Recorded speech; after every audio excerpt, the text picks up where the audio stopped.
So diversity, the strength of differences, the art of thinking together independently towards a common goal to solve common problems.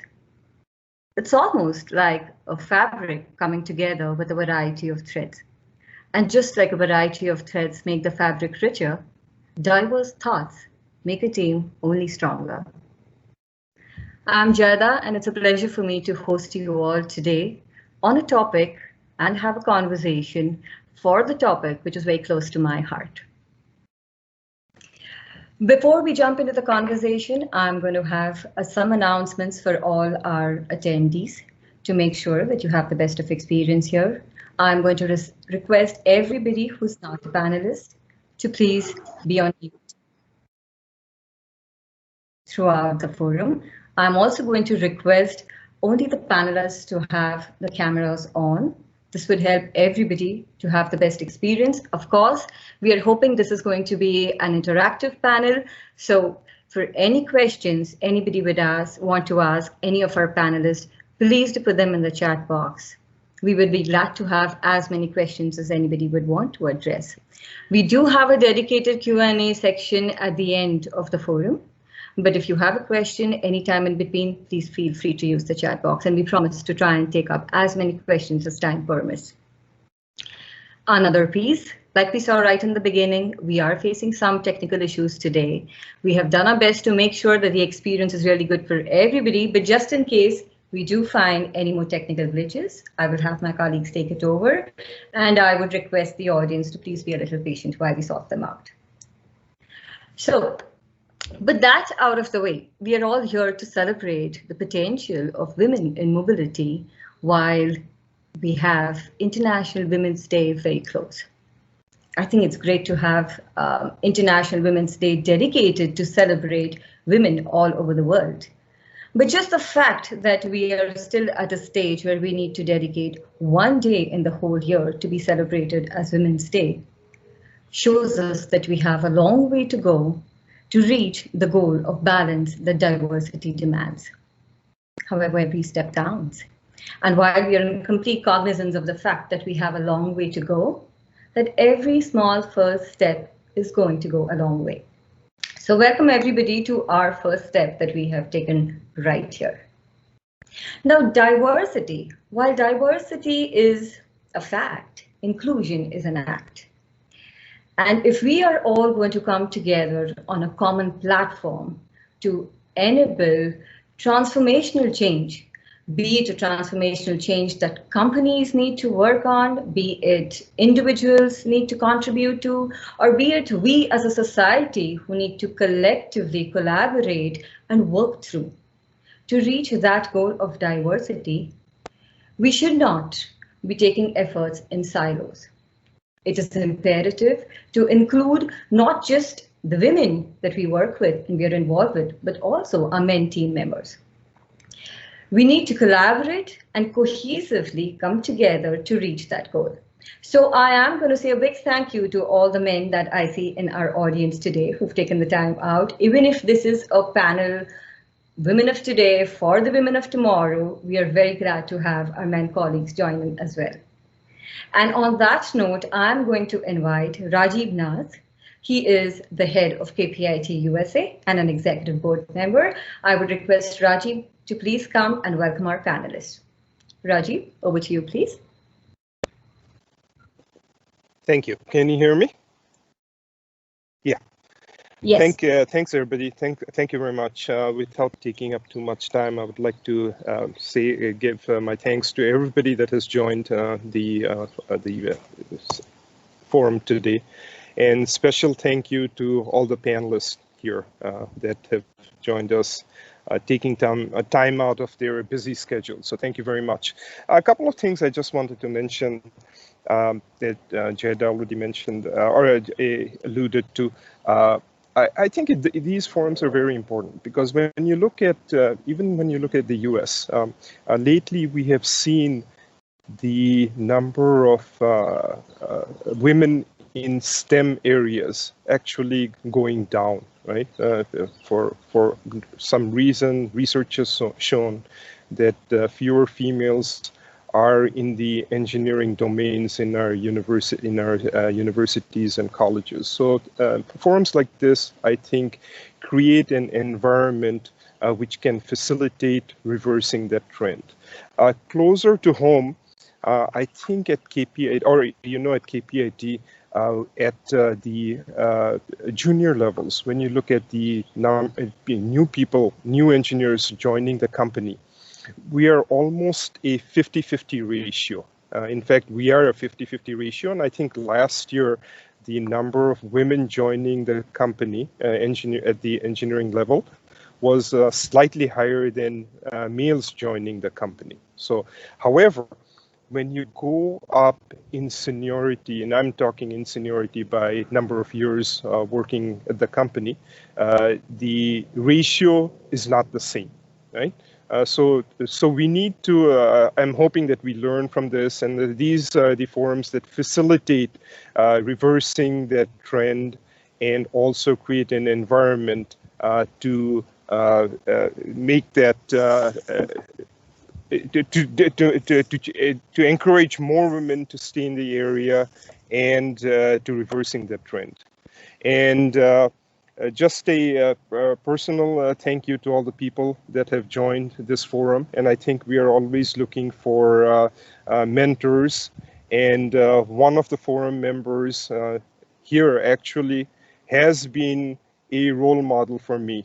So Nancy, she was at Stanford a couple of years prior to I was there, and she had joined, or she had come back to Ford. So when you're a new person graduating from college, you're always looking at, okay, what will I do with this degree? What will I do when I join this company, right?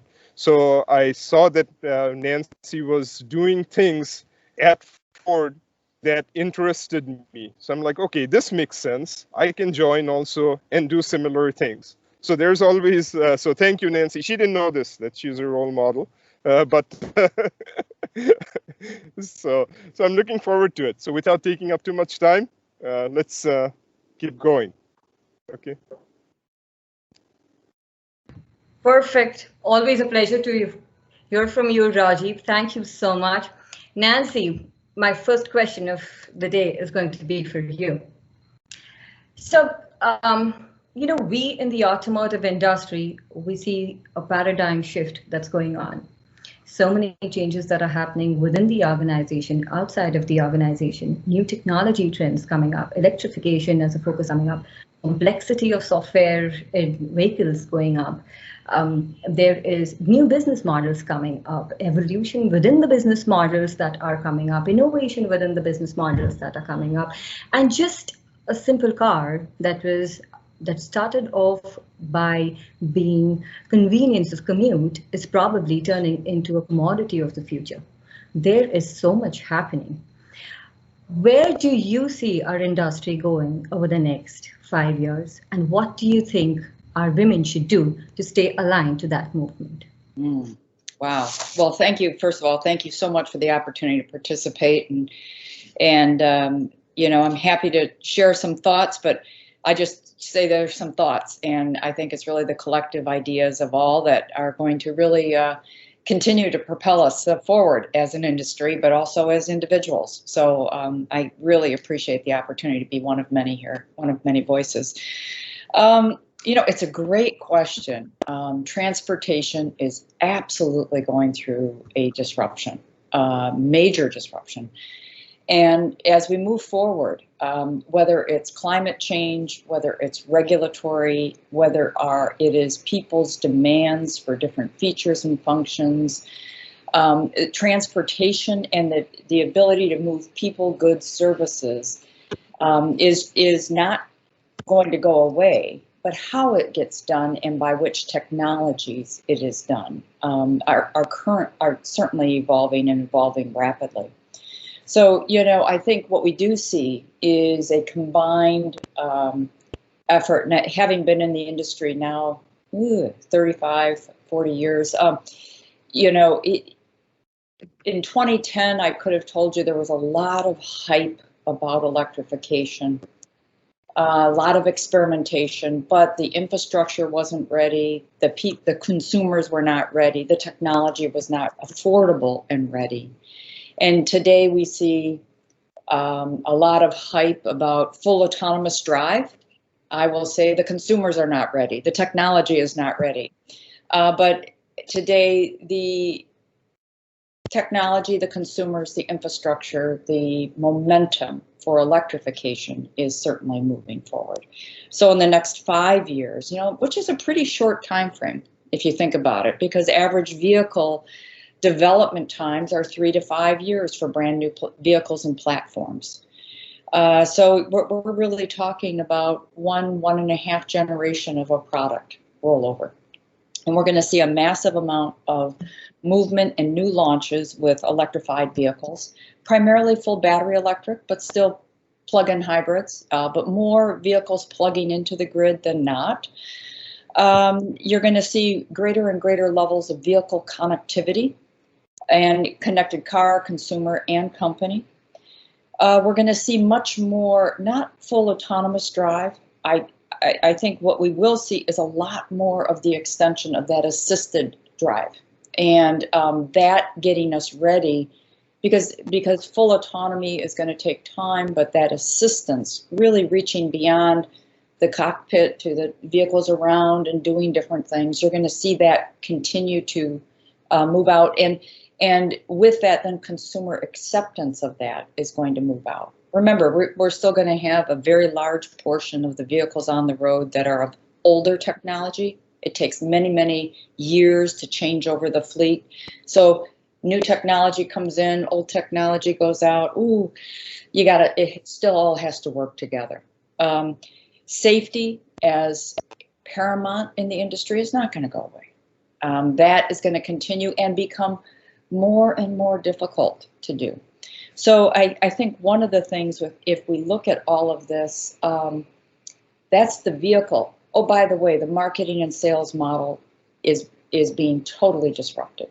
How vehicles are sold. We can look to Tesla and others with online sales. The dealership experience. What is that in the future going to be? Totally disrupting. Service, totally changing. Not everything says you go back to the dealer or to a service center. Over-the-air update capability. All sorts of things are going to be continuing to disrupt that in the next 5 years in a major way. The new entrants are not tied to the business model of the existing companies, and that tension is going to create change at a very rapid pace.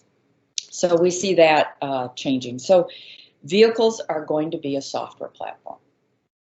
They are, and it used to be a hardware platform with all the knowledge. Their vehicle is going to be a software platform, cloud, analytics, telemetrics, all of this really driving that.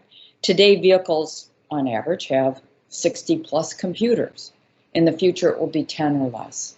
If you look at software systems, true software platform and systems, it is all about that system integration and thinking. I'm talking about cloud integration, thinking about this, the software systems from the entities of Google and Amazon, Microsoft, others. It's a different architecture. Automotive is going to have to move to that architecture very quickly. Over-the-air update for everything. Analytics for everything. And the ability to then turn that around and do this with safety, energy efficiency, and it's not about the customization for every customer and the shopping experience. I'm passing a store. Oh, come here. You're still in the vehicle for a very short period of your day, but it's going to have to work in this very integrated environment going forward.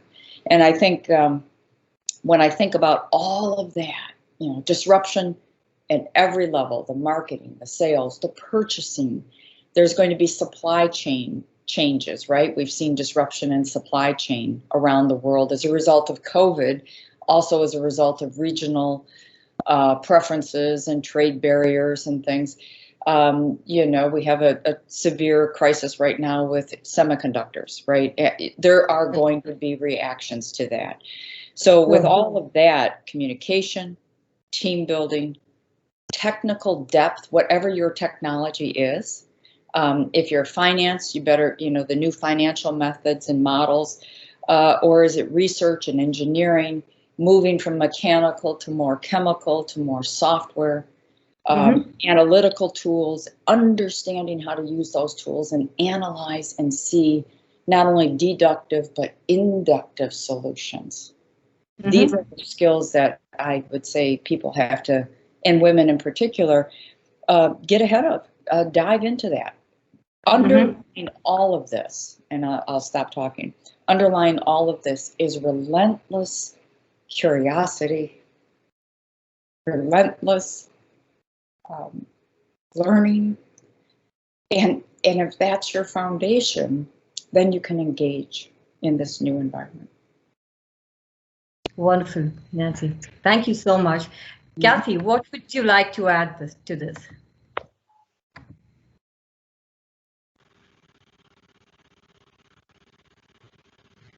Thank you, Jayada, and Nancy. That's a fantastic preface, because your reference was a lot to the on-road mobility space, and the areas in which I work are both on-road, heavy-duty, and non-road mobile. And what the evolution and revolution that we're going through now is, a lot of times in the past, the volumes, the technology was driven by on-road applications. Well, it's happening all at the same time and across all regions of the world. That's both what's exciting and challenging when you're in this space, because each of the regions and each of the marketing and application segments, their requirements are not the same across the board. So as technologists, we are trying to find what are those foundational threads that go across a lot of these segments, and what need to be unique in each of the segments. And like I said, that's exciting for technologists. It's challenging for us to understand it all and to understand the end customer, how they're going to use it. But it is a really, really exciting time for all of us who are in technology and engineering and all of the supporting functions in order to get that new technology portfolio out there. And that doesn't mean that our base products, our core products, are obsolete. They just get enhanced by the new technologies as well. Absolutely. Thank you, Kathy. Gina, how do you think this would be different for commercial vehicle or for tractors? Do you see a similar trend on that side? Do you see something happening differently over the following years? No, you know, it's funny. I was listening to Nancy and I was thinking, okay, wow, and we're not so different in the, we're in more of the container movement, the global trade space and cargo handling. And the same evolution is happening in this industry, really pretty much at the same time. And you see, what you see in this space is you see there are a lot of startups and sort of new entrants coming into the space. And largely we believe because it's sort of a good space to try out a lot of new technologies. So you can validate, you know, we talk about automated technologies not really being ready for on-road, you know, carrying a family down the highway. But if you're in a contained space, like a container port or something like that, you can test out those technologies and validate whether or not, you know, they're ready to go, you know, go bigger and go to more of a consumer type of product. So so certainly we're seeing the same trends, same timelines are applicable. I would say the container handling space, the global trade space, it's lagging a bit from automotive when it comes to the adoption of EV, et cetera, but it's trying to catch up very quickly. So a lot of synergies there. Very interesting, and it's very interesting that you mention and highlight that the commercial vehicle space, the tractor space, would fit in more into trying out new technologies, while the passenger car side catches up in a way to commercial vehicles there. Very interesting. What about diversity? We looked at the numbers on the passenger car side. We see the representation is low. On tractors, on commercial vehicle side, it's probably even lower. What has been your experience so far? This is an industry that has a long legacy. Kind of really got started in the 1950s when containerization really took off, and so it's been, if you think about the evolution of the machines that we use to move boxes around. They've traditionally been very mechanical in nature. A lot of wrench turning type skill sets were what was needed. And of course, as we're adopting these new technologies and data, a lot of telematics, a lot of capturing of data going into this equipment, and certainly automated machinery movements, et cetera, it becomes a lot more, it seems to be more conducive towards more women entering the industry from that perspective. So it's less about the sort of the old mechanical type mindset and more about new services and offerings. One thing I just to give you the statistics. So I think the last time I saw the number, our employee ratio of male to female in the company that I work in is 80-20, which is kind of alarming, but we are, of course, seeing new women enter as well. But the same trend applies. So when you go further up in the organization, you go to those top level leadership teams or the C-level, most likely what you'll see is either one or two females in that leadership team, and the rest being male. And I think just reflecting on that for a bit, there is an ambition and a recognition that more diverse teams perform better within the company, within the industry, and there are a lot of programs and activities to try to support that. But so important is for the young ladies that are entering into the industry, starting out, that they can see themselves reflected in our leadership teams, and then that there are ecosystems and networks available for them to be encouraged to help develop themselves, to help guide them towards advancing their careers within the industry and the company. Wonderful. I hope that encourages more and more women to be part of the entire commercial vehicle segment in itself.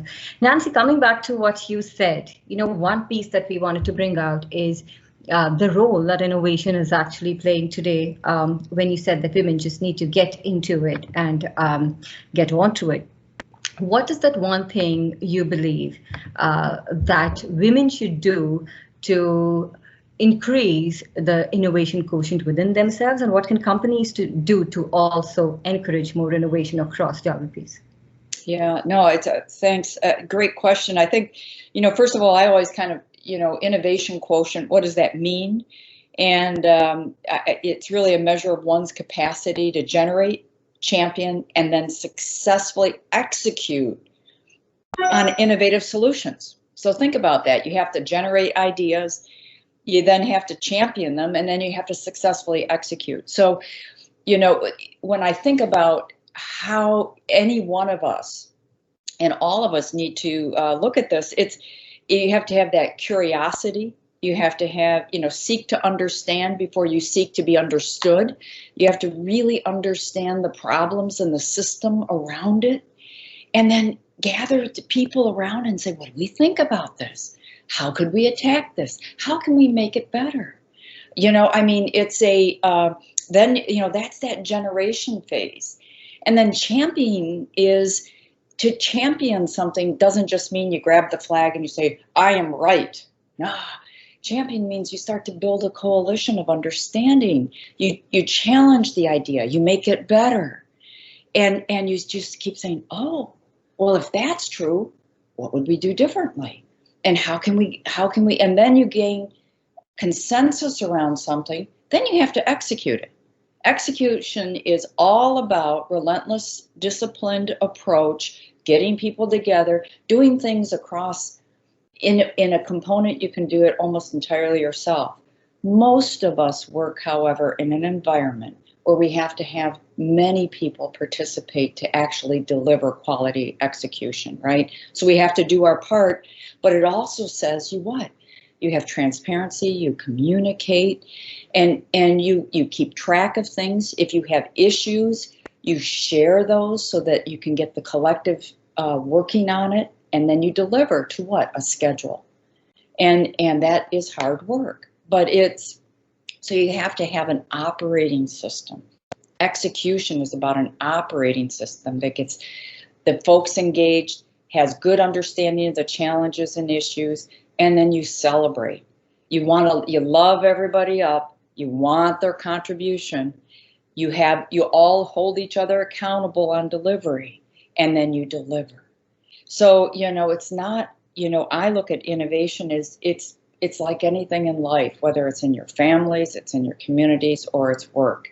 You have to really be curious. You have to be willing to engage and bring your ideas, willing to share those, willing to realize maybe I'm wrong. Oh, let me think about this. oh, wow, I've learned something new. I can contribute more in a different. Now we all say, let's go deliver this together. And when you deliver together, you're accountable. You deliver your part, you hold everybody accountable, and then you celebrate. You lift everybody up to better performance. It's very easy to tear people down in that journey. I think, lifting our quotient of raising everybody up is really important in that journey as well.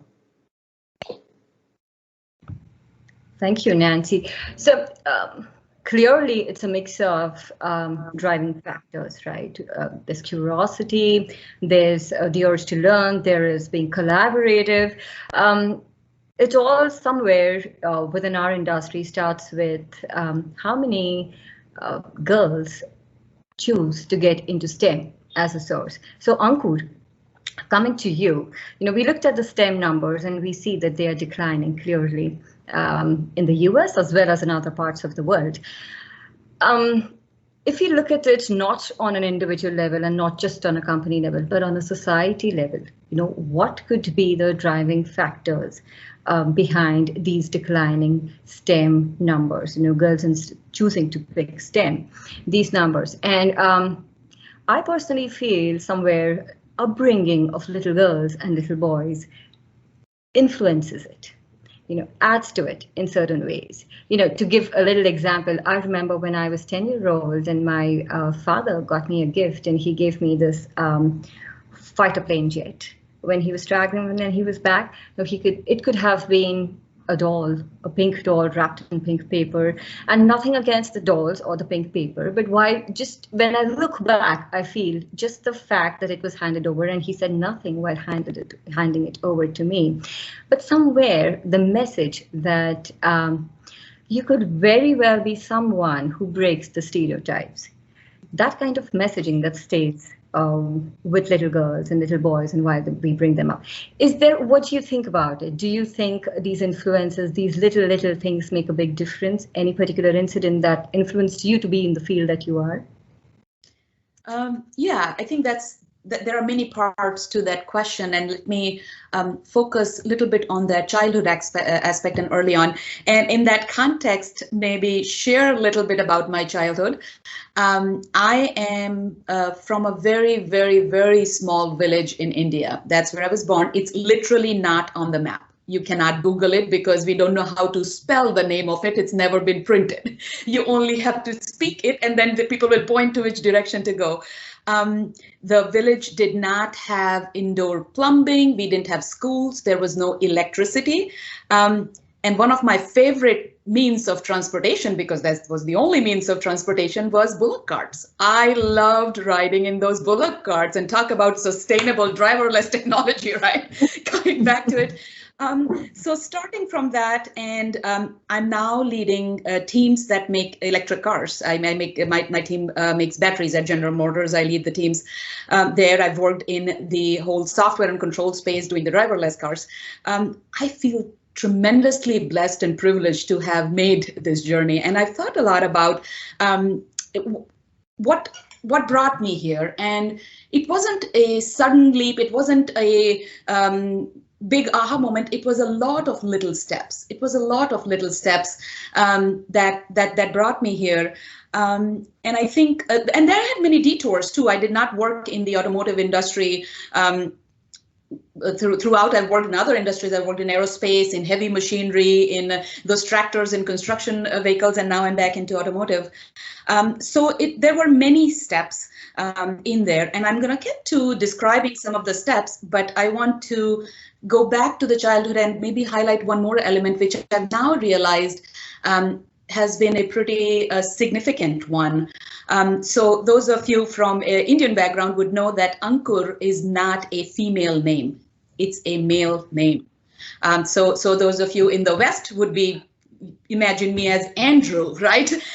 So my mom decided the name based on the movie she watched. That's at least her story. And the name was decided before I was born. In those days, there was no gender testing. Actually, in India, there is still gender testing is banned because of the implications into the families and what they do with the fetus. It's a really, really sad thing. So the name was decided, and voila, I was born, and the name stuck. So when I was in this village and I was growing up in the village, and my activities were, I loved to climb trees, I loved to wander around, and she always put me in little boy clothes because the girl clothes from that time, they just got in the way. I did not like them because I couldn't climb trees and jump and go swim in the river with those. So I realized many years later, there were a lot of people, the village actually thought I was a little boy. And I learned this many, many years later when I met somebody much later, and they were asking about the family and inquiring about the family and how is your brother doing. And I said, well, my brother is in Philadelphia right now. At that time, he was in Pittsburgh. And I described what my younger brother was doing. He's now in Ohio. He's like, no, well, your older brother. What's your older brother doing? I'm like, I don't have an older brother. I'm the oldest in the family. I was the older brother. He was inquiring about me. And, so I will tell you, I've always, there were parts where I would fight with my mom because there were always a lot of challenges with growing up a girl with a boy name in India, and I would be made fun of. And when I reached college, my mail would be shipped to the boys' hostel and those fraternity houses. And it was constantly a struggle. But what I've thought about is those early years when people didn't know, I experienced just tremendous freedom. To me, it was always clear that I was a girl, and I lived in a very free environment. So to me, there was no such concept as girls can't do this and boys can't do that. And I just did whatever I felt like doing it. And that's the mindset I grew up. When I did grow up, and I eventually had to get moved to a normal place with a school so I could actually go and so I grew up with my grandparents, and all of a sudden I'm exposed to the societal rules of girls do this and boys do that, and you're supposed to wear these clothes. And I'm like, whoa, that's not how it works. That's not the world I know. And I constantly fought that. So that's the personal side of things. But what has drawn me towards the automotive industry and really coming back into the automotive industry is when I see today, we are faced with the humanity is faced with major global challenges, the climate challenge, and a lot of other challenges, right? Aging population and not having the right infrastructure and support. There's a lot of big challenge. And what I'm seeing the automotive industry taking ownership and stepping up and taking charge in becoming part of the solution. Versus, I would say 2 decades ago, automotive industry was pretty big part of the problem statement and in pollution and environmental. So it's really this drive towards becoming part of the solution, and I want to be part of that. And I want to bring everything I've learned, everything I can do towards becoming part of the solution of these global problems. And that's what's drawn me back is towards the automotive industry. It's a growing space. It's a hub for technology, working towards sustainability and these global problems. And that's what I've come back to, right? I do remember back from my early childhood days, I still love nature and being part of that and being able to preserve that. And that did shape elements of it, I think, in the larger scale. Wonderful, wonderful to know, Ankur. And now that you are a woman in the automotive industry, I'm going to ask the question. However, there's a disclaimer to the question. Every time this question is asked on any panel or to any woman, even at work, even in the office, there might or might not be a response, but there's definitely a reaction. So when you talk about what about balance, the first question is, would you ask a man? So the disclaimer is, oh yes, I do make it a point to ask this to the men as well, especially post the pandemic when we see many more men in the kitchen doing a lot more than fixing a cup of coffee for themselves. Sure. So yes, I think the question is for everybody, but the fact is that we do have an added bit of challenges possibly. The other day when you and I were speaking, we said we squeezed in those 15 minutes before you had to get dinner on the table and I had to wake up my kids before online school, right? So we had to do that, we had to fit it in, and yet we had to move forward. So on the elusive work-life balance, your thoughts? Yeah, so couple things. I've been asked a lot of the times, and as both for myself and as I work with a lot of people and in mentoring type of relationships, or as a leader leading teams, where folks will come and say, what is the company doing to create a work-life balance? What will you do for me, sort of thing. And where I've thought a lot about it is that the company or an organization provides the culture and the enablers for it, but the decision and what's the right balance lies with us, and be men, women, or whatever, each one of us to go back and think about where I am in my life, what is it that I'm willing to sign up for at this point, and then going back and having a very open, two-way, transparent negotiation and dialogue about it. Being honest with ourselves, being honest with our company. One of the examples is, many women have asked me that, look, I don't want to do travel because where I am in my life, I don't want to do travel. Well, then don't sign up for that job that requires 75% travel, because then we are signing up the business to fail and signing up ourselves to fail. So really going back, and it's totally fine to say that at this point in my life, I am not where certain parameters of the job can be supported. So I will go and commit myself to what I can be successful in and what I can make the business successful in. And there is no stigma to it. On the flip side of it, also be bold to step up and ask if we do feel that we are passed up for an assignment that we are ready to do and willing to do and somehow not being considered. Go have the conversation. Go have the open conversation. What were your parameters? And not in terms of accusatory or confrontation, but having, hey, what were the parameters for these decisions? Or putting our name in the hat. This is what I'm ready to do now. What do you think am I missing? What else do I need to work on? So really taking ownership of our own work-life balance, and then also working in an environment which supports and enables that, and helping that the company culture to grow. So it's on me and coming back to ourselves and what we need to do, knowing what the right balance for us is and having those right conversations. Fantastic. So for everyone out there, the starting point is probably to have a conversation with ourselves, to know what we are signing up for, and then to have the conversations with the right people at the right time to make sure things fall into place. And then the balance is bound to happen. Kathy, talking about challenges, we spoke about challenges on the personal front, talking about challenges at work.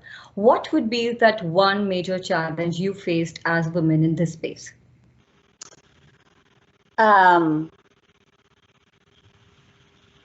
There are several, but I don't know if it's necessarily limited to a certain group. I do want to expound a little bit on what Ankur was saying. A lot of the challenges that we have when in a work balance perspective is self-imposed. So when I first, I am a mother of 3, and when I had my first child, the self-imposed stress I put on myself was unbelievable. And I'm not exactly sure why I did that, to be honest, because my husband, who's also a working professional, does not stress about a lot of the minute things that it seems to be that working mothers seem to put on ourselves. So one piece of advice that I would give to this audience, other than, in addition to advocating for each other, is to ask for help when we feel we need help. For some reason, we feel like we need to be super people. And I'm not exactly sure why we do that to ourselves as female professionals. And I think the environment's getting much better than when I first started 20 plus years ago, but it's still there. We want to be the best moms, we want to be the best wives, we want to be the absolute best professionals. And that's great to strive for, but it is extremely hard to do and puts a lot of pressure and undue stress on ourselves. And it's not a worthwhile emotion to have. So if I were to give a piece of advice from a challenge standpoint and a work-life balance, there's no reason to stress about it that much, and ask for help when you need it, because people are always willing to help. If they're not, ask somebody else. Professional challenges, I'm going to go back to what Nancy was saying, really understanding what our stakeholders need. And that takes a lot of really good listening skills as well as very good communication skills, because one of the early lessons learned I had coming into this industry as a very technical person, as an engineer, is I expected people to be like me. I expected them to want to know the deep physics behind certain things, and Nancy had mentioned analyticals. So one of my first projects was to deploy an analytical tool that was very predictive. Well, being kind of an engineering purist, I wanted people to really understand the physics and chemistry behind the tool. And the feedback was, this isn't very easy to use. This is not user friendly. But I felt like people really need to understand the tool behind it. And so the first deployment was a complete flop, a complete flop. And that's because I was not in a very good listening mode. And it does come back to what Nancy said, what we believe is not absolutely right. You really need to understand in order to provide a comprehensive solution that you want to give to whoever your customer base is. So that was one of the challenges that I had early in my career, that although it doesn't reflect very well on me, it helped me grow as an individual. It helped me grow as a people manager. It helps the company grow to get to the next level of technology. Perfect. Thank you so much, Kathy. Priya, we're coming to you. Welcome to join us on the conversation. So Priya, I myself have been with KPIT for 16 years, and I have seen you grow wonderfully within the company. Tell us a little bit about your journey. Yeah, firstly, thank you, Jayada, for the opportunity, and I feel blessed to be part of the panelists here.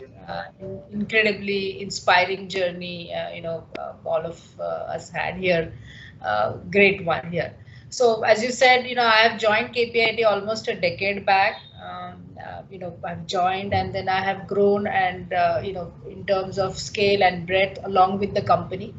It's a proud feeling to be part of all the highs and the lows along with the organization and the leadership. So it's a proud feeling. As a professional, all of us seek for exciting work. You want to do new things, you want to do something better in your functional area, and that kind of gives you a sort of a fulfillment. And in KPIT, I got to do all of that pretty much. We had a lot of corporate projects wherein the new exposure was there with our global footprint, plus being a technology company. I was exposed to many arenas of the finance function as well as the business side of it, which was also commendable. So I think that part was taken care phenomenally well. Apart from that, drawing from what Ankur said, as a woman, I think all of us need that healthy sort of a work culture. I wouldn't call it good or bad. It's not really objective, but it has to be healthy. It has, as a woman, we need to be a little bit comfortable about it. So I really feel fortunate to be part of KPIT. Our leadership has always, provided us that comfort and the healthy relationship with all of us. So to me, it was this quality leadership and the culture that really drove me to be part of KPIT for so many years. As they say, doing what you like is freedom, but liking what you do is the trick. And I think I found that magic wand in KPIT. So I'm here because of the magic wand that I found in KPIT. Wonderful, Priya. Now, we talk about, when we speak about balance, invariably we talk about what we should do at home or how things at home affect what we are doing at work. What about vice versa? Since you are a woman of numbers, does who you are at work seep into how you get things done at home? Or being a woman of numbers, has it been an added advantage of how you get things done at home? I'm not sure if it's an added advantage, but it helps, sometimes, because, you as a homemaker, I think is a more skilled job and is a more expertise job than, any other job. I don't consider it as at home being a different than at job, because as a homemaker it itself is a very exhausting and a fulfilling, activity to, endure. To raise a family plus children and the peripherals that come with it. The understanding of number always helps. The debit and credit, no, but otherwise it does make a lot of impact when you talk to your people in the family or to your parents. Somehow you at the end of it you tend to earn little bit of better respect than otherwise has been my experience so far. So, I would really give advice to the younger girls to, keep that sense of number with you as always, whether you are at home or you're at work, whether you are on technical side or you're in the financial, domain. The number understanding never goes waste. Like, Kathy mentioned that, we are living in an area where their analytics is going to be the key in the digital space. I think understanding that is a greater value, and we should all proceed to learn them. As an advice, what can I say? I think girls, be patient. There is no shortcut to get anything that you need. I think perseverance is the key. Just hang in there, don't lose hope, and sit tight. Make sure that you are visible in this area where there is only 20% or 25% of us in this 80% male-dominated sometimes companies. But hang it tight. I think perseverance is the key, is what I would like to advise girls here. Thank you, Priya. Nancy, Priya just mentioned about visibility. So if you look at visibility in clutter, do you think women should be working on clear differentiators vis-a-vis what our men counterparts or team members can do? Do you think it's necessary? And if yes, how do we work towards it? Boy, that's interesting. The human condition is the same, right? And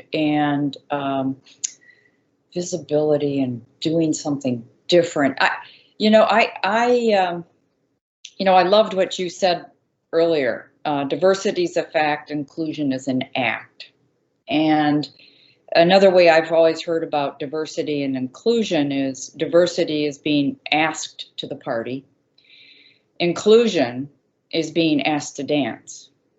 And the act that we need to take, women and men, but women in particular, is being willing to get on the dance floor and maybe have two left feet, maybe not look perfect out of the shot. I loved, Kathy, your story of you were sure this was the way to do it, and then the world was telling you that's a little complex. We're going to have to adjust. But you have to get on the dance floor, and you gotta you got to dance, and you got to be willing at times to look a little odd, to be out of step, but also learn. And you have to be open to that learning. So, you know, when I think about some of this stuff, it's, you know, it really comes down to, there's a lot of data that say women are very clear that they have to meet 110% of any criteria to say that they would be willing to put themselves forward as eligible or capable of doing something, right?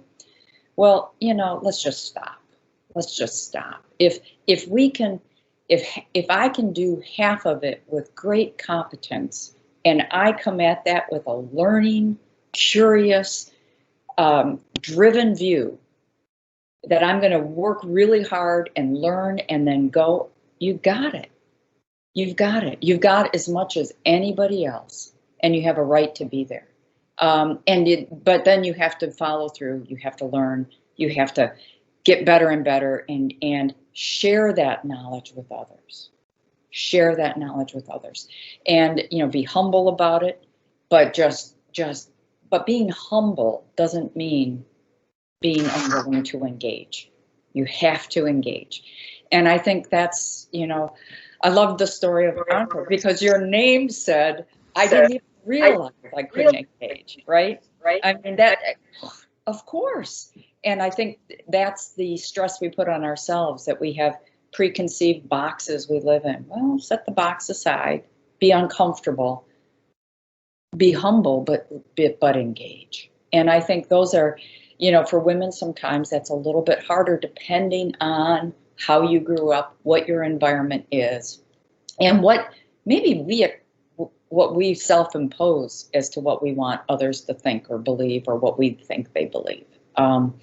So it's you know, get out there and go. I mean, to me, that's maybe the biggest thing each of us can do, and that's true for men and women, to contribute. Absolutely. Ankur, I noticed you wanted to add something. Yeah, no, I loved, Nancy, what you said, that diversity is being invited to a party and inclusion is being asked to dance. And to me, that's the cultural piece of it, asking everyone to dance. The flip side of our responsibility is don't wait to be asked. Maybe just go in there, even if you figure out what the dance is. Somebody's going to show you the moves. And even if you fall down, trip over, that's fine. Just get up and do again. And I love that analogy. So thank you for giving that. Wonderful. So while we try to get things done together, Kathy, you mentioned about how you were trying to convince others to see your way. I'm sure that led to conflict. How do you manage conflicts? What would be that one best tip to manage conflicts within a team or within the environment at work?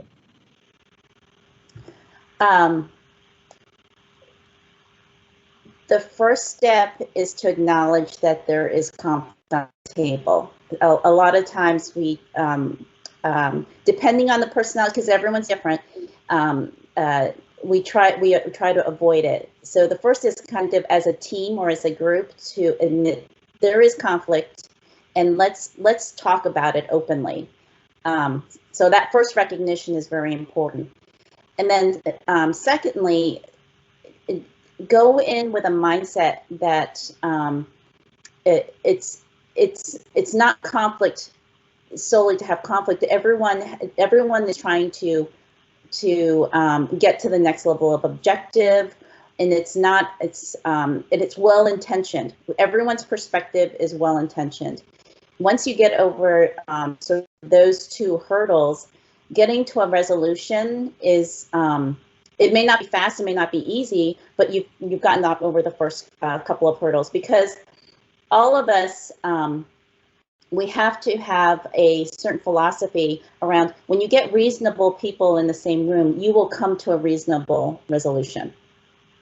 And if we have that mindset, if we have that belief, getting through the conflict and coming to resolution, next steps, whatever the conflict may be, is very achievable. And driving that dialogue, and this is where the listening skills, the communication skills, the inviting people to the dance, inviting people to the table, and asking them if you feel like they're not being included, to include them, to take an active action to include them. So oftentimes, I'm sure we've all been in these kinds of meetings where there are folks who aren't maybe saying much, and it may be their communication style, but to actively ask them for their thoughts is a type of inclusion. A simple act like that is a type of inclusion. Absolutely, Kathy. And looking at just the different traits you mentioned, probably having the right mentor in place at the right time helps to realize what are the traits that you need to start building on early on in your career. I'm aware that Cummins has a very good on-the-ground mentorship program. What would be that one most valuable lesson you got from your mentor and you would want to pass on to the others? Advocate for others. It's very easy to be to want to promote yourself, but as you look around yourself, and as you look around, and this is part of the active inclusion, like you said, Jayada. Diversity is a fact. Inclusion is an act. Advocate for others,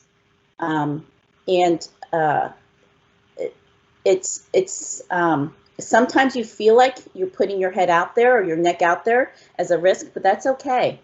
That's okay. So that's probably the area where I've learned the most from peer mentors as well as career mentors, because mentorship comes in many shapes and sizes. Absolutely. Somewhere, I believe mentorship also teaches you to push for that excellence, much needed excellence. Gina, your team won the Excellence Award in 2019. So what, according to you, enables excellence? Right. Well, the team, just a bit of background, the team was about a year and a half old when we won that award. It was a great accomplishment for the team, but what we did is we started from the very beginning with really an intense focus on creating a team that was a unified unit with a common goal. We went through a variety of different team building activities and workshops.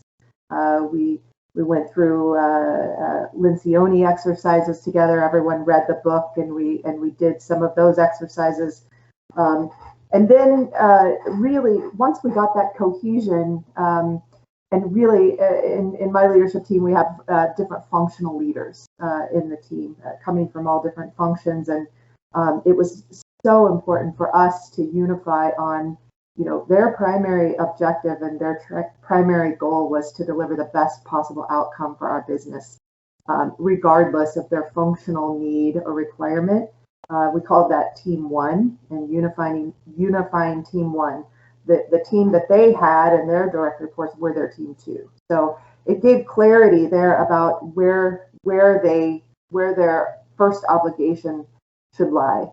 And then I guess the thing that really sort of brought this great performance to fruition was, of course, a lot of great circumstances. Market was in the right place at the right time and all those things. But truly the belief that, there was a bit of a feeling that, we were an underdog. There was no way we could accomplish this in this company, but daring to believe that we could, and daring to believe that we could change the world if we really set our minds to it.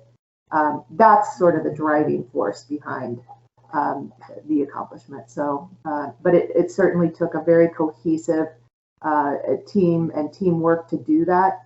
No one individual could have delivered. It took the whole, the force of the whole team to make it happen. Wonderful, and congratulations again from our side to the entire team who's put in that effort. Ankur, your thoughts on mentorship and excellence? So one of the things I can share, so first of all, I really have been very privileged to have mentors who cared enough about me to tell me things that I didn't want to hear, and make me think different from wherever I was. I went to them for validation of my current situation, and they're like, no, why don't you think X, right? So it takes a special kind of care to do that, and I've been very privileged with it. And there are a couple things maybe I'd like to share as an example. One of those was having a long view in life. We try to make decisions based on our current problems and sometimes get so overwhelmed by it that I'm making a very local decision, which will come back to bite me later on. And we don't want to think about that right now. It's just too much right now to deal with. And for me, one of those situations was right after my daughter was born, who was a newborn baby, stayed awake and screamed all the time. Oh my gosh, this kid was angry when our firstborn, and this was not a quiet kid.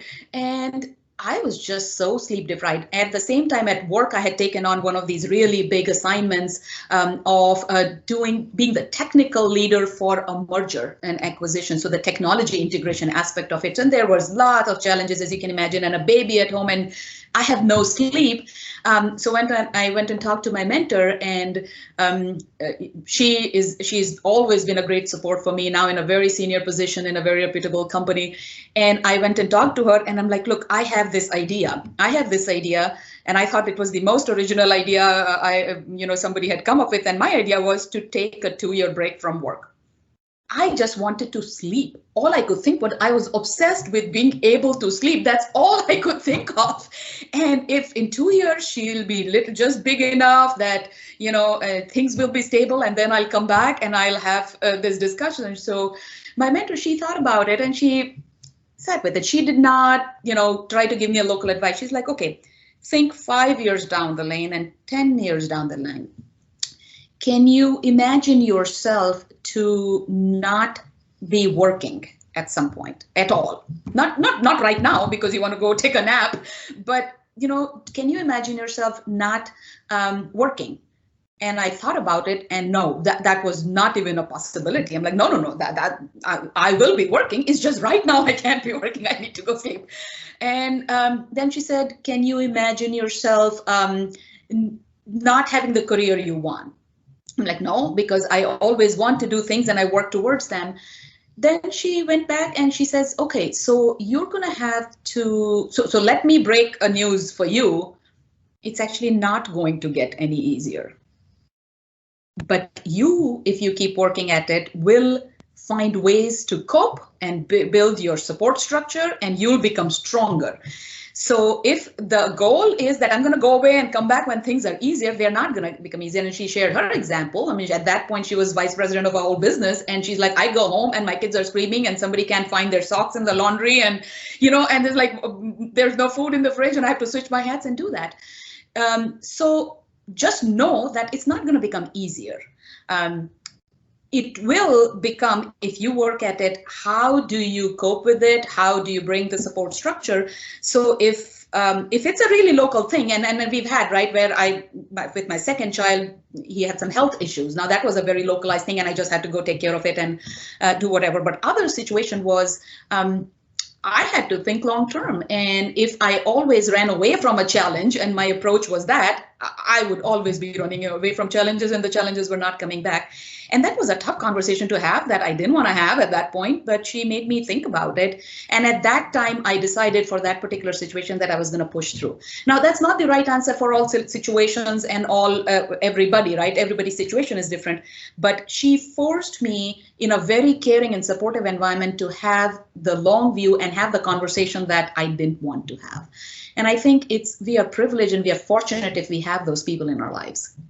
And our mentors step in at that point. So that's something I can share.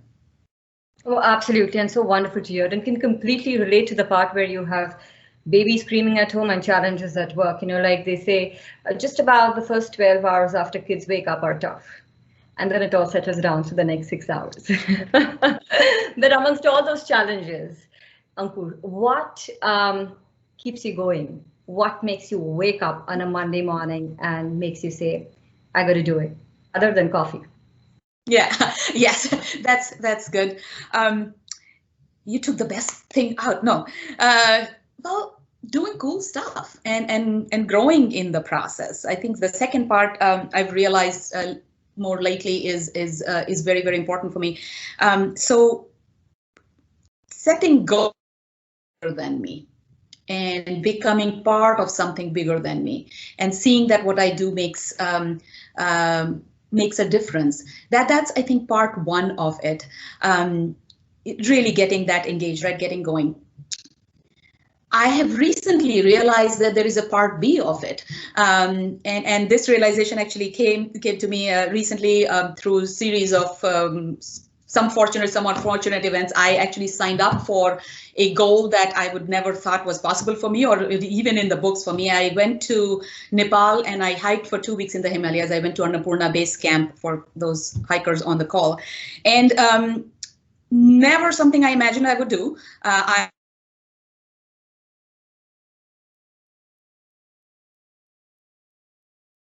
signed up for this goal and I'm there, and it inspired me and I gave me a lot of energy, and I went there and it's exciting. Then comes the climb, the everyday drudgery of putting one foot in front of the other and the struggle through it. And the insight came to me that this is what we have to deal with, right? It's easy to sign up for a big goal and a big vision, and that's important, that motivates me. But it's this everyday climb, and I found that I cope with challenges very differently on different days. Some days I was very excited and hyper and I was ready to go and it was very exciting. The other days I was miserable. It was so hard. Why am I doing this? And then yet other days I was angry. I was angry at other people who had nothing to do with my predicament. It was totally self-inflicted, but I was just so down. And then I realized that when we push ourselves so far out of the comfort zone, we meet all versions of ourselves, right? And sometimes not good parts of ourselves too. How do we cope with that? And growing through that struggle and remembering that every time we push ourselves through a tough challenge, it's helping us grow. And now it helps me get through the day. So when I wake up in the morning, it's the big vision that pulls me. What gets me through the day is knowing that getting through this day is going to help me grow. And I try to remember that when I feel miserable because I've signed up for something too tough and I want to give up and I want to run away and go home and sleep in my bed versus be stuck in a mountain in a freezing climate, right? So I read something very recently which resonated with me, and now I put it on my wall, right? And I'm going to read it to you. It says, our life's work is not in the tasks we do, but who we become in doing the tasks. So it's the becoming, and it's that everyday struggle that helps us become the person that we are trying to become, the leader that we are trying to become. Now that struggle motivates me every day. Wonderful to hear, Ankur. Wonderful to hear. Kathy, one question before we move on to our next section. You know, I believe we all talk about success and what we should do to succeed. But success does not teach you what failure teaches. So from that perspective, you know, one lesson from failure that you would like to share.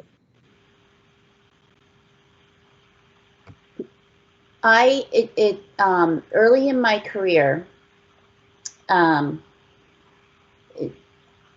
I was probably not the best at adapting to different situations.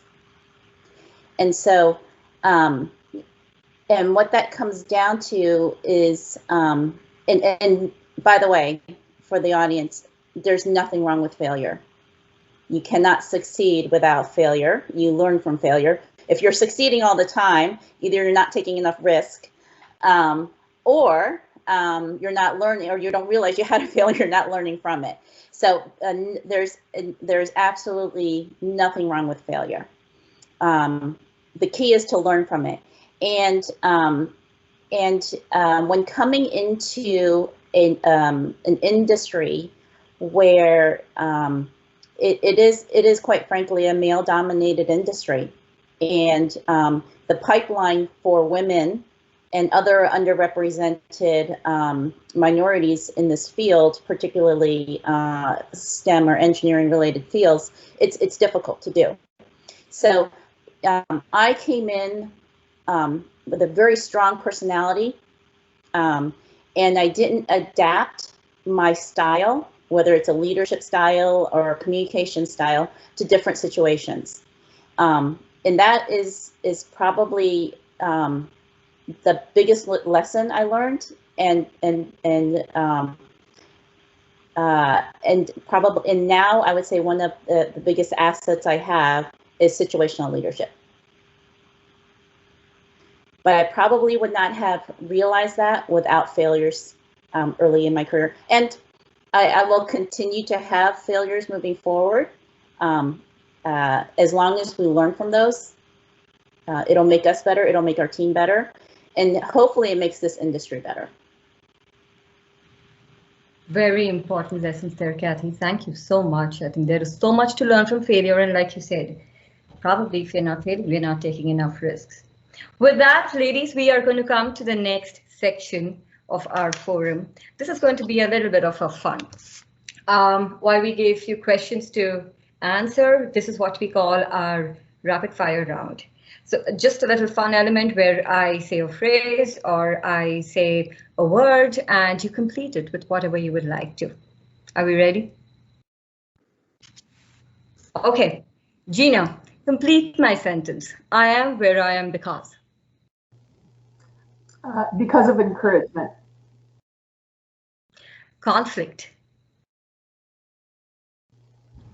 Can be Gina, constructive.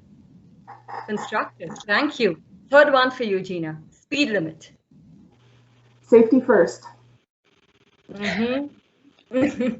Kathy, if you had to choose one in a team member, potential or passion? Potential, and it's good to have passion, but be practically passionate. Next one for you, Kathy. Whom would you rather count on? People, processes, or technology? People. Third one for you, Kathy. Collaboration. Two more heads are better than one. Perfect. Nancy, if you had to choose one, attitude or aptitude? Attitude. Attitude. Ankur, stereotypes? Break them. Perfect. Ankur, if you had to advise on choosing one, working with a company of preference or working with a leader of preference? Pick one. Leader. Perfect. Nancy, women in mobility? Limitless. Fantastic. Priya, we're coming to you. Numbers. Yes. Oh, my best friend. We like that. Mobility. KPIT. And KPIT. Of course. KPIT, a place where I would like to see more women now. Leaders such as Nancy, Gina. I would like to have our own Ankur, our own Kathy, our own Gina and a Nancy. Fantastic, and we are waiting for that too. With that, ladies, we come to our section where we open the floor to the audience for questions. Audience, we are ready to take questions. So I am going to go through the questions to pick the very first one. Okay, we have one here who says, and we have this from one of our male colleagues, so thank you for asking this question, Mohit. He says, who are your male role models, if any? This one is going to go to Kathy, please. I have many. My father was and continues to be a great role model to me. Edison, I really like the way Edison, as a prolific inventor and engineer, he really developed, for those of us in the technology space, kaleidoscope thinking, which is a type of collaboration. I've had many male role models and mentors throughout my career, many of whom have given me really very practical advice, like thinking, don't worry about your next role. Think 2 roles out. Think about where you want to go, not the immediate next step. Another role model of mine suggested, you know, and this seems very basic, but it never occurred to me. When you're thinking about your network, write them down. Write down your list of 20, 30, 40, 50, 100, and keep in touch with them. So I've had many role models of men and male and female, but the main thing is that they care and you can relate to them. They're very relatable. Thank you so much, Kathy. Nancy, we have the next question from Germany. What do you think is the most significant barrier to female leadership? I'm sorry, say again. Significant. What do you think is the most significant barrier to female leadership? Oh, to female leadership. You know, I think it's you're back to your self-confidence, your willingness to engage, the willingness to step forward. You know, when you think about leadership, you have to have vision. You have to have then be able to develop a comprehensive strategy that people get around. Then you have to have relentless execution, right? With data-driven feedback and transparency. And you have to keep your eyes open for things that require special attention, that could be disruptive. You have to, you know, be willing to adjust. And I think the key for women is thinking about how their strengths and men, their strengths in each of those areas, and then expanding themselves. You have to engage. You can't just wait. So, you know, I think that's the toughest thing. Leading puts you out there. You have to be willing to step out. Advocating, you know, I loved the comments on mentors and advocacy. The difference between a mentor can be in the moment, whatever, it's one-on-one, they're giving you advice, but it's between the two of you. An advocate puts themselves out there on someone else's behalf, and that is taking a risk. So leadership is all about engagement, stepping forward, and putting yourself out there. And then failing, picking up, saying, wow, that didn't work, did it? Here's what I've learned. It's okay. It's okay. What's not okay is not engaging. What's not okay is not trying. What's not okay is not learning from failure. That to me is the elements. Thank you, Nancy. Ankur, our next question is for you. How do you have tough conversations regarding expectations with your leaders and colleagues?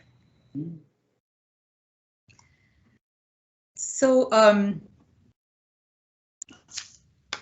it's really getting to the why. When we have a disconnect on expectations, it's almost all because we are not yet synced up into why are we trying to do this? And we get lost in the what or the tactics of thing. It's really getting to a common goal. What is it that you're trying to achieve? What is it that I'm trying to achieve? And then opening it up, once we get that alignment, opening it up into, okay, what do we need to do and how are we going to get there together? And then the expectations start to line up. So it's really having very open conversation around the why. And whether the goal is something worthy, that's something we are willing to sign up for. Wonderful, and one more question for you, Ankur. This is the last question we probably want to take here, looking at our time check. Any learning that we as parents can imbibe in our children to ensure that our daughters are encouraged to explore a career in technology? Okay, so naming your daughters with male names, unless you want to make middle school help for them and their teenage years help for yourself. You have to ask my mom about those. Well, but what I wanted to share those was, don't clip the wings. Don't have to tell them what girls are supposed to do or what boys are supposed to do and what they're not supposed to do. Just let them be. And the small example I'll share is somebody gave my daughter a little pink music recorder when she was 3 years old, and music thing, because she loved to sing and dance and whatever, and they gave her. She took a screwdriver, pulled it apart, and they're getting offended. What is she doing? She's trying to figure out how it works. Somebody else gave her a little kitchen set because girls are supposed to cook. And by the way, she is an awesome cook and she loves to cook. At that age, she assembled all her little toys, made them sit around and pointing to that what job they are supposed to do. She's a natural leader. She's organizing the team around her kitchen. So let them explore. Don't clip their wings. Don't tell them what to do. Let them figure it out and just support and encourage them. Thank you so much, Ankur. This was wonderful hearing from you, hearing from everybody. We come to the concluding part of our forum. And for the vote of thanks, like we started with inclusion, we are going to conclude with inclusion. So I'm going to invite Jayada Pandit, our executive board member and head of our commercial vehicle business, to please come and thank our panelists. Thank you, Jayada. Thank you all panelists. It's been a great session. Some fantastic lessons for everybody here. Ankur, you talked about open discussion, right? And it kind of goes on both sides of the table, right? As an individual and as leaders, I think we need to ensure we create space and we encourage some of these conversations. I think, Kathy, you mentioned about self-imposed stress, and I think that's something is very true. And I think that's a filter which we all of us need to keep in our own heads as we kind of be in that situation and ensure that we don't do this kind of self-inflicted harm in a sense. I think, Priya, you talked about finding a place of passion, and I think that's the key to magic, right? And I think so it was wonderful. I'm very grateful for the time you spent. I think more than anything, I'm very grateful for all the panelists to be so giving. I think there were more than 100 people here. I think all of them really would have learned a lot, and I think now it's on us to ensure that we put that in learning in practice, right?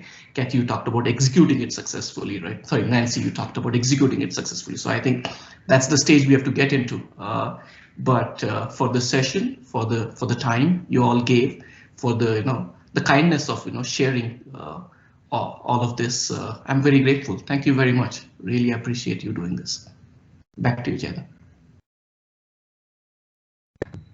Thank you so much, Chinmay. Thank you all our audience. You've been great. We've liked your questions. And of course, our dear panelists, thank you so much for sharing your little moments and just a little slice of your life that we learned so much from. Thank you again to all of us, women in mobility.